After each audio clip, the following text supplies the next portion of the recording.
Hey Dr. Thompson, so I made this video this week with the assistance of the script that I have here to organize my thoughts for you this week in relation to the spiritual retreat exercise. So I did like 3 pages worth of work here.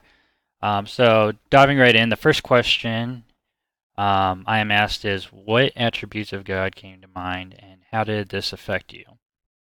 So as I sat there meditating, I thought back to my neuroscience class that really helped me opened my eyes. My teacher told me to think of God as another person, and I could talk to him as a friend instead of the creator of life necessarily. So that helped transform my prayer sessions and made it easier to pray.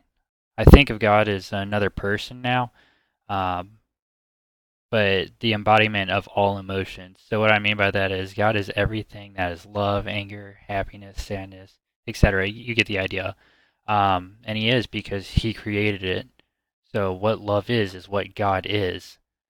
Um, and a good scripture I found was 1 John 4:8, which says, anyone who does not love does not know God because God is love. And that's kind of, the point that I get to there.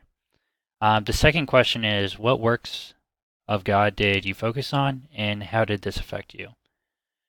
So I focused on the beauty of creation since I went to a park, and I also reflected on how God has blessed me over the years. Just putting my faith that He will provide for me, even during the bad times, has truly comforted me.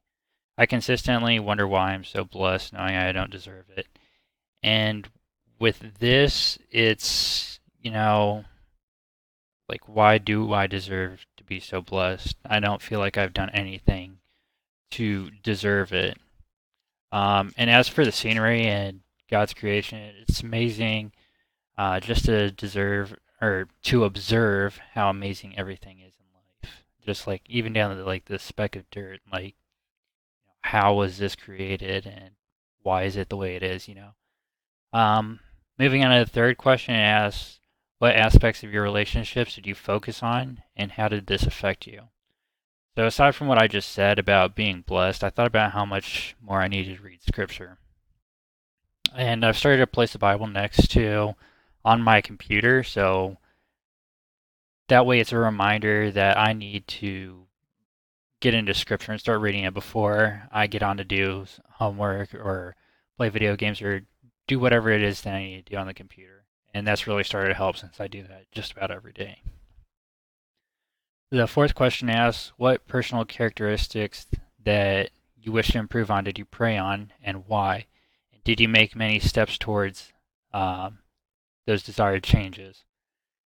So I also feel like I kind of answered this question a little bit in the last question as well, but I definitely want to be more motivated, even though it is even if it is something that I don't like to do.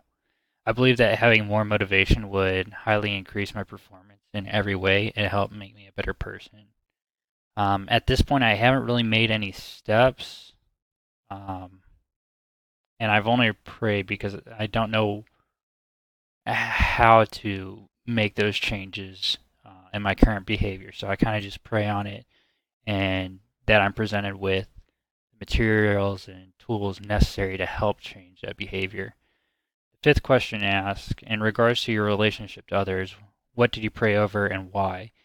Did you make any steps towards that desired change? So I pray to become more empathetic as I feel that I struggle to feel emotions. I just don't have as great of a connection as I feel that I should have.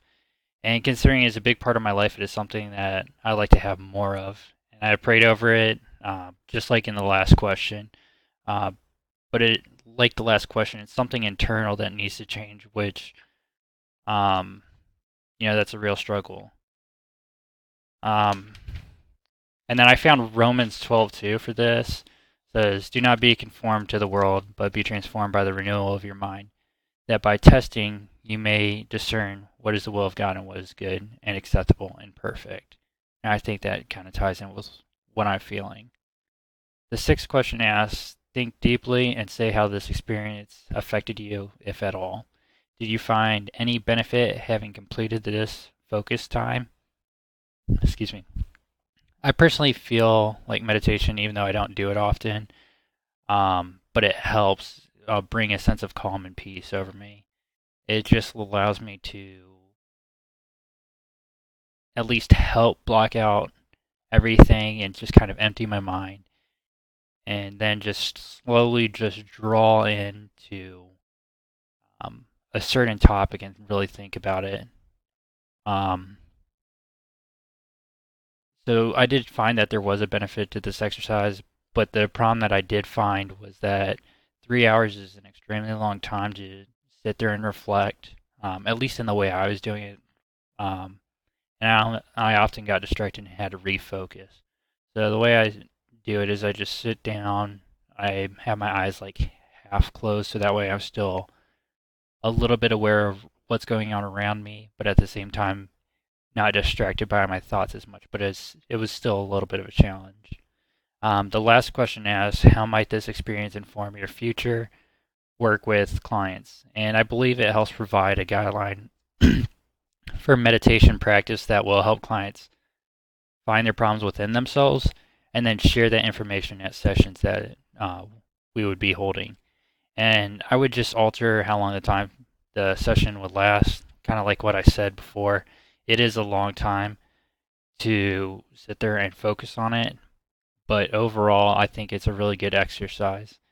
And to conclude um, this video recording, this session, is I would like to say that it's a really good practice, and having those guidelines was like really important to me. Without those, it's kind of just okay, wander from topic to topic. But having our book there to help us focus in and zone in on those specific thoughts and processes, and then the questions to help kind of string it along really benefited the session. So I appreciate you sitting and listening to this video this week, and I hope you have a good day.